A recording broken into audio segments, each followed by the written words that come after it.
नमस्कार। आज देखेंगे फाइनेंशियल इमरजेंसी क्या होता है, आर्टिकल 360 के बारे में क्या होता है, कैसे किस ग्राउंड पे अप्रूवल किया जाता है फाइनेंशियल इमरजेंसी, और जो है सो पार्लियामेंट अप्रूव जो करता है उसका कौन कौन से हाउस अप्रूव करता है, उसका ड्यूरेशन कितना मैक्सिमम, उस सब के बारे में देखेंगे। क्या क्या इफेक्ट होता है, फाइनेंशियल इमरजेंसी लग जाता है तो स्टेशनरी मशीनरी पे क्या क्या, जुडिशनल मशीनरी पे क्या क्या इफेक्ट पड़ता है, उस सब के बारे में जानेंगे।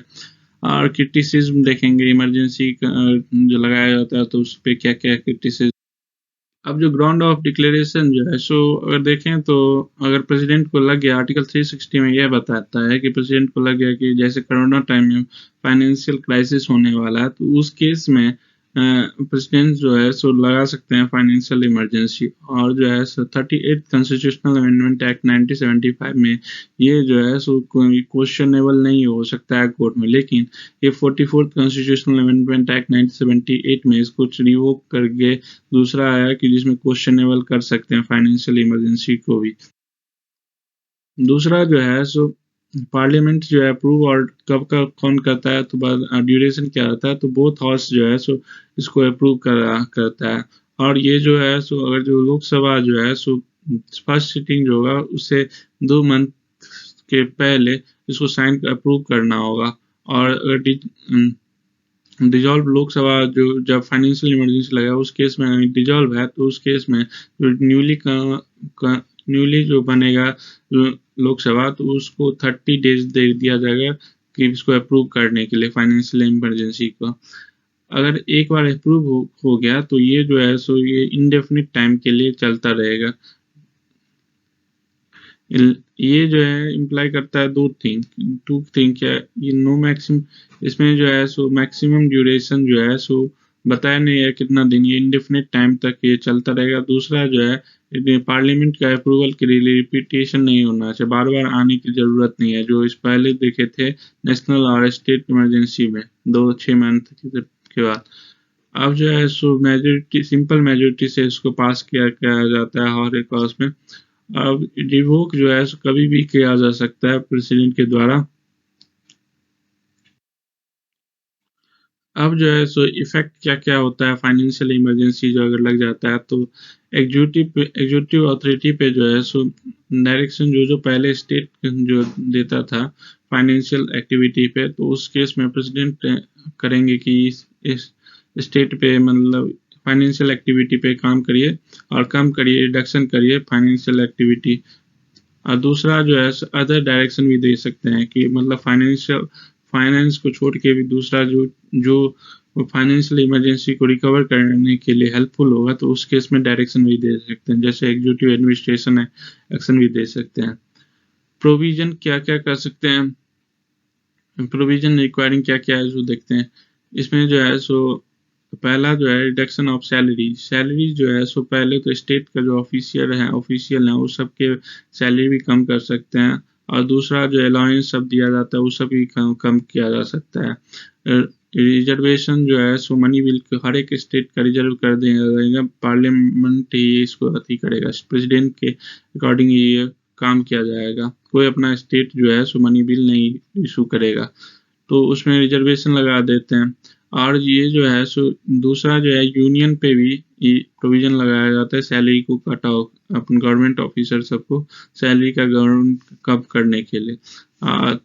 उसके बाद कोर्ट के जजेस सबका भी सैलरी और अलायंस भी कम किया जाता है।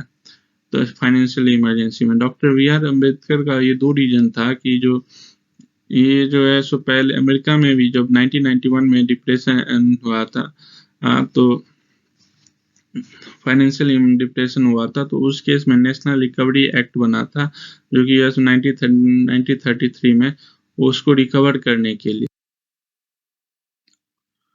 अब क्रिटिसिज्म क्या क्या है प्रोविजन इमरजेंसी का वो देखते हैं। तो फेडरल कैरेक्टर जो है सो डिस्ट्रॉय हो जाता है, जो स्टेट के पावर जो रहता है वो खत्म हो जाता है, सिर्फ यूनिटरी पावर हो जाता है, सेंटर ही सब गवर्न करता है। दूसरा जो है पावर इंटायरली यूनियन के पास हो जाता है, बता ही दिए। प्रेसिडेंट जो है सो एक डिक्टेटर की तरह काम करते हैं, जैसे अगर जो बात करें तो अभी पुतिन रशियन प्रेसिडेंट जो है सो डिक्टेटर की तरह काम कर नहीं, मतलब सेंट्रल पूरा अथॉरिटी सेंटर के पास हो जाता है। फाइनेंशियल ऑटोनॉमी खत्म हो जाता है, स्टेट का जो फाइनेंशियल बजट पास करना, जैसे अभी स्टेट बिहार का है तो बिहार बजट होता है, ऐसे स्टेट बिहार बजट खत्म हो जाएगा और सेंटर ही इसको बिहार का भी उसका बजट देगा। पांचवा जो है सो फंडामेंटल राइट्स जो है सो इमरजेंसी में, जैसे नेशनल इमरजेंसी लगाया जाता है तो फंडामेंटल राइट कुछ ले लिया जाता है, जैसे आर्टिकल 19 ले लिया जाता है, तो और दूसरा अदर फंडामेंटल में भी कुछ कुछ रिस्ट्रिक्शन आता है, तो उसमें भी फंडामेंटल राइट भी खत्म होता है।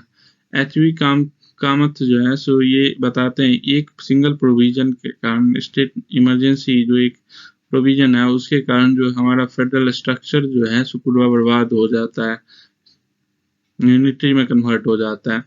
लेकिन महावीर त्यागी जो है सो इनको एक दूसरे नजरिया से देखते हैं, उसको बोलते हैं एक सेफ्टी बल्ब है। जैसे प्रेशर कुकर जो है सो प्रेशर में कुकर में एक सेफ्टी बल्ब रहता है, जैसे जब प्रेशर ज्यादा बन जाता है तो उसको सेफ्टी बल्ब बनाया जाता है। अब महावीर त्यागी बोल दिए थे, अब जो है सो देखेंगे, कंपेयर करेंगे आर्टिकल 352 और 356 कैसी डिफरेंस है वो सब के बारे में देखेंगे।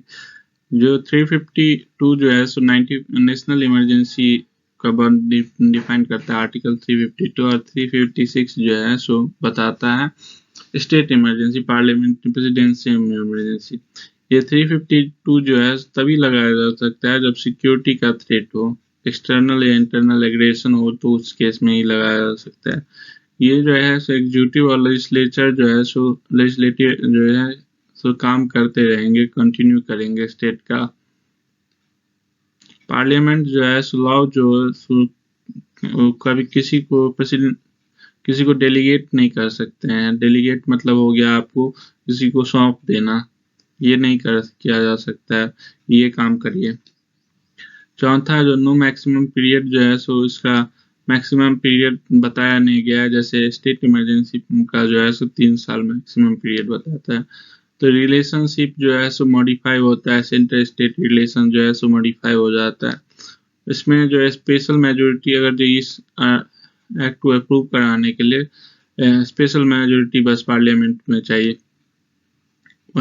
यहाँ पे इफेक्ट फंडामेंटल राइट तो इफेक्ट होता है आर्टिकल 352 में, और लोकसभा जो रिवोकेशन कर सकता है, लोकसभा ही रिवोकेशन सिर्फ कर सकता है। वहीं पे प्रेसिडेंशियल रूल 356 में बात करें तो ये जो है सो जरूरी नहीं है कि सिक्योरिटी का थ्रेट हो तभी लगाया जा सकता है, या कॉन्स्टिट्यूशनल मशीनरी ब्रेकडाउन हो रहा है तो उस केस में भी लगाया जा सकता है। इसमें जो है सो एग्जीक्यूटिव को जब भी ये स्टेट इमरजेंसी लगाया जाता है तो एग्जीक्यूटिव को तुरंत डिसमिस कर दिया जाता है। एग्जीक्यूटिव मतलब चीफ मिनिस्टर सबको डिसमिस कर दिया जाता है, सस्पेंड डिसॉल्व कर दिया जाता है स्टेट लेजिस्लेचर को।